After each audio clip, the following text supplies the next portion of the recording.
Seorang pria dengan tinggi 80 meter dan berat badan 500 ton, melihat seorang gadis lemah. Kemudian tangan raksasanya masuk ke dalam. Ternyata yang diambilnya adalah ayam panggang. Membuka mulut yang besar itu dan menggigit. Tiba-tiba dia ingin mengeluarkan gas tubuhnya.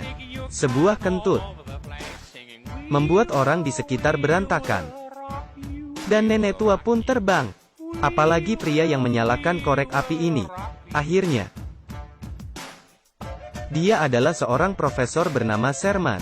Karena badannya besar, dia tidak sengaja menyentuh tombol di laboratorium. Keesokan harinya baru tiba di sekolah. Dia melihat jumlah tikus yang tidak terhitung. Salah satu tikus masuk ke selangkangan seorang pria. Wanita di sebelahnya malah senang. Di dalam kelas juga berantakan. Mesin pembersih rumput pun menembakkan tikus. Salah satu terbang ke sarapan wanita ini. Ada juga yang terbang ke dalam mulut guru. Sekolah seketika kacau balau. Tidak lama kemudian Sherman ditanyai kepala sekolah. Tetapi karena badannya terlalu besar, dia tidak bisa duduk. Pada saat itu muncul seekor tikus di lampu gantung. Dia melepaskan 2 biji kopi. Sherman ingin memberitahu kepala sekolah, tetapi tidak diberi kesempatan untuk berbicara. Kepala sekolah tidak tahu dan meminumnya. Rasanya sangat unik. Kemudian tikus yang di atas jatuh masuk ke kopi.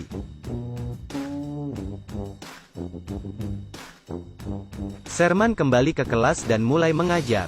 Tetapi siswa-siswi menertawakannya. Ternyata dia sambil menulis di atas, sambil menghapus di bawah. Baju penuh dengan serbuk kapur. Saat menurunkan memungut barang, guru cantik bernama Carla datang. Sherman langsung jatuh cinta padanya. Obesitas bawaan, ditambah keturunan dari keluarganya. Tetapi demi mengejar Carla, dia membuat sebuah keputusan besar. Sherman sedang menjalankan operasi untuk menghilangkan lemak. Tiba-tiba badannya mulai mengembang, membesar hingga merusak ruang operasi menimpa dokter. Kemudian lanjut dengan akupuntur untuk menurunkan berat badan. Tetapi sudah seperti landak dan tetap tidak berguna. Kemudian mulai ikut kelas senam untuk kurus. Orang lain seperti ini, tetapi dia begini. Ikut tinju pun tidak bisa memukul sasaran. Lompat tali pun tidak mahir seperti seekor babi. Pada hari Sabtu, Carla inisiatif mengajaknya ke bar.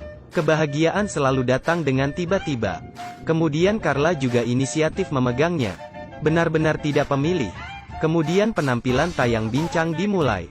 Lampu menyoroti pembicara yang sedang bergaya. Gerakan ini membuat bingung. Ini monyet dari kebun binatang mana? Tidak terikat dan keluar. Tetapi memang punya bakat dalam berbicara.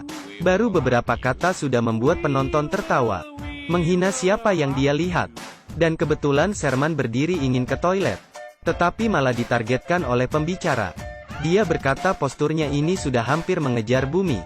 1 kali putar badan butuh 1 tahun. Kemudian menargetkan ke Carla, warna kulitmu ini, jika tidak buka lampu.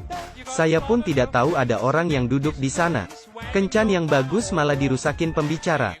Sampai di rumah, Sherman mulai merasa rendah diri. Mulai makan berlebihan lagi. Karena makan kebanyakan ada yang tersangkut di tenggorokan. Kemudian diantar ke rumah sakit dan dirawat. Tetapi tiba-tiba badannya mulai membesar. Dokter ketakutan. Kemudian Sherman yang besar lari ke jalan raya. Sekali kentut, langsung menghancurkan sebuah kota. Sherman kaget dan kebangun. Ternyata ini hanya sebuah mimpi. Agar mimpinya tidak menjadi kenyataan, teringat air penurun berat badan yang dia pelajari. Kemudian pintu ditutup, rantai besi dikunci, jendela juga ditarik, dan mulai eksperimen. Langsung minum sebotol. Tiba-tiba data di komputer mulai berubah. Dia juga bereaksi. Muncul semburan api dari mesinnya. Sekali bangun dan melihat cermin, dia terkejut sendiri. Benaran menjadi kurus.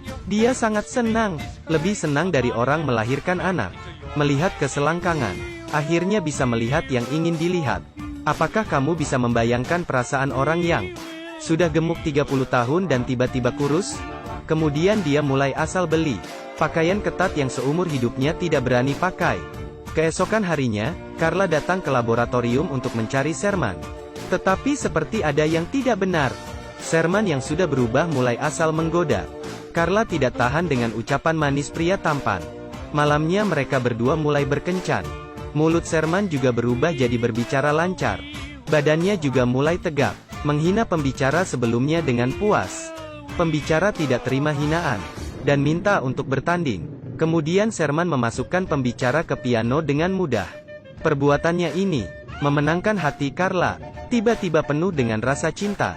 Setelah mereka berdua berciuman, tiba-tiba bibirnya bengkak, tubuhnya juga pelan-pelan kembali normal. Sherman ketakutan dan langsung pergi. Baru masuk ke mobil bibirnya semakin bengkak. Kakinya juga berubah bentuk. Dia ketakutan dan langsung menginjak gas penuh. Efek obatnya sudah lewat batas waktu. Berat badannya langsung bertambah dan kembali ke aslinya. Untung saja tim penyelamat tiba tepat waktu. Besoknya dia mendatangi laboratorium. Dia mengabaikan larangan rekannya, langsung menuang semua obatnya. Setelah itu minum minuman kaleng. Kemudian, saat bangun dia berubah lagi. Ternyata obatnya sudah ditukar. Rekan melarangnya untuk pergi. Kemudian Sherman memukulinya hingga pingsan. Malamnya, Sherman yang sudah berubah menghadiri sebuah acara penting. Naik ke panggung. Dan mulai berkata-kata terus. Kemudian dia mulai memamerkan penemuan barunya. Berubah di depan semua orang. Minum obatnya di depan semua orang. Kemudian terus berubah. Mengejutkan semua orang. Kemudian rekan kerjanya datang. Naik dan memukul dia. Baru terpikir. Sherman ingin membalas. Tetapi tidak ada tenaga. Ternyata Sherman yang mengontrol dia dari dalam. Jadi berubah gemuk dan kurus terus-menerus. Dan memukul diri sendiri. Kemudian Sherman asli yang menang. Kembali ke rupa aslinya. Dan berdansa dengan Carla. Membuat semua orang bertepuk tangan. Dengan bahagia. Mengakhiri cerita ini.